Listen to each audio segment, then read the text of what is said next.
Um, moving down the card, this fight was not it was a fight, and it was a title fight. It was a fight.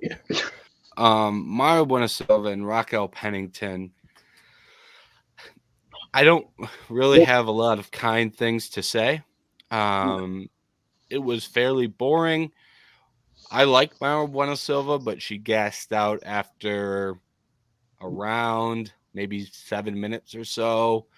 And after that, it was I'm going to throw up Hail Mary submissions, and Raquel Pennington was going, well, I'm just going to avoid the submissions. And she was boxing Mario Bueno Silva up because she was too tired to move or put her hands up. So she was boxing her up, but she was still going into the clinch, which then allowed Mario Bueno Silva to throw up Hail Mary subs instead of just boxing her at range. I don't really know what I watched. It was a pretty awful fight. Yeah, I mean, I think this division is not in a good spot right now. And then we get Juliana Pena coming in to fight Raquel Pennington next. What are your thoughts on this fight and the future of the division, Jerry? I mean, you kind of summed up the fight itself. That was a little tedious. It was kind of that intermediate between some better fights. I mean, the Magni Shock, we'll get into that in a second, but you have that one, then you had this title fight, and you're like, okay, Maya Bueno Silva, at least as I was expecting, was going to come out, try and get some knockout, a submission, something. Thought she had the stamina to go longer, but died out after a round and a half. And Raquel Pennington just laid on top of her. And something I was watching with my roommate, and he was like, yeah, that's the Colorado altitude training for you. It's Pennington was able to keep going and fighting at elevation and all that. So fight itself is not exactly that exciting. We saw the stuff otherwise about it on Twitter of how it was a rough title fight. Juliana Pena, arguably one of my least favorite people now. She's already blabbing her mouth again in the UFC following that fight. I don't know if you guys saw what Pennington had to say, that this is a fight with Pena that she's been waiting for like 13 years since they were on Tough together. Maybe that one's going to be more fun. Maybe there's there, but this division's in major, major trouble.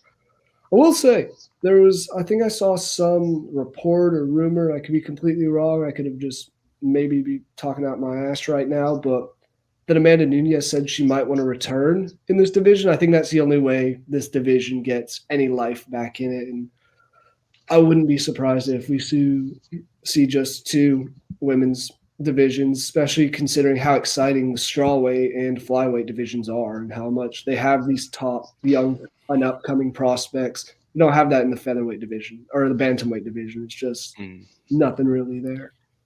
Well, I say Nunes probably knows that she can be retired if she wants to and still win the belt at this weight class. Like she can live whatever life she's living right now and just step in the octagon and have a great chance of having that belt when she leaves. Yeah.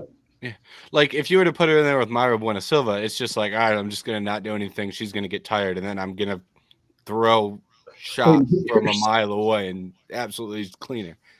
It's like Raquel Pennington doesn't provide much of a threat either. And I was gonna say real quick because like I said, didn't get to watch this fight either. Although it sounds like it's maybe a win for me. Yeah, but I did like I can't remember which one of them said it, but they said on paper this fight is like bad or it's boring. In actuality, she was correct too. Yeah, it was Mayra Buena Silva. She said on paper this is a boring fight. Turns out it was more than on paper. It was on television screens. It was a boring fight. But yeah, Nunes did, like, they interviewed her after the fight and she was like, well, I'm not completely out of it. She gave like a wishy-washy answer as kind of leaving the door open. Part of me wants to see her retire and be done without fighting Juliana Pena again, just because Juliana Pena doesn't deserve that fight for a third time. So yeah, I hope she kind of stays retired.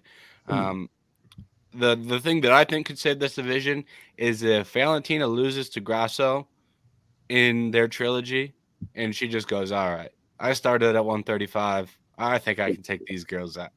And she just goes up there, gets the belt again, and dominates until she decides to retire or completely falls off a cliff in terms of skill. So I think that could be another outcome. But this bantamweight division is going to be a drag for a while, and it makes a lot of sense as to why Nunes retired in the summer and we didn't get the first title fight until January.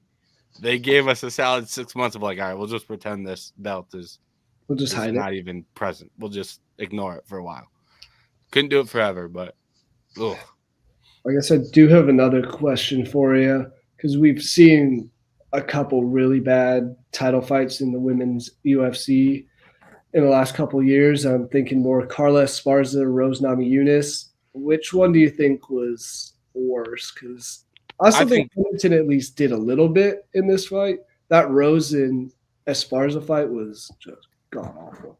Yeah, I think Rose and Carla was Oh, probably the worst fight of all time, and this was probably 10 times better than that fight just because of how bad Rose and Carla was. At least my Buena Silva gave a couple submissions, so it was like 3 times we were like, "Oh, is she gonna get the finish?" Never had that in Rose and Rose and Carla. So that I don't think it was quite as bad as that fight. okay, I was curious. I was like, it wasn't that.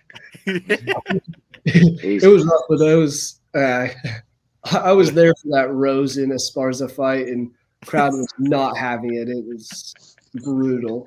I do remember you went to this. That's a funny fight to end up going to. Think Charles and Gaethje saved you in the main event. Well, I mean, You- it was one of those other bummers. It was the Tony Ferguson Michael Chandler fight right before Esparza and Rose, so the whole crowd's already emotional, and this comes out. Ugh, man. We'll see what happens next in women's MMA. I'm very, very excited. I will say for that Yan and Wei Li fight, that's could be a banger. Yeah, I don't want to make it seem like we're completely trashing women's MMA because 150 that's one of the best fights you can make in 115. Whaley and Yan, and I said this in our Slack chat when I was talking to Trey, but 115 and 125 are actually both in pretty good spots right now. In terms of some of the Blanchfield at top tier. 125 is Yeah. dangerous. Fior, No. Grasso. There's a lot of fun female fighters. They're just none of them are in this division, unfortunately. Yeah. 0 of them. So it is what it is. It is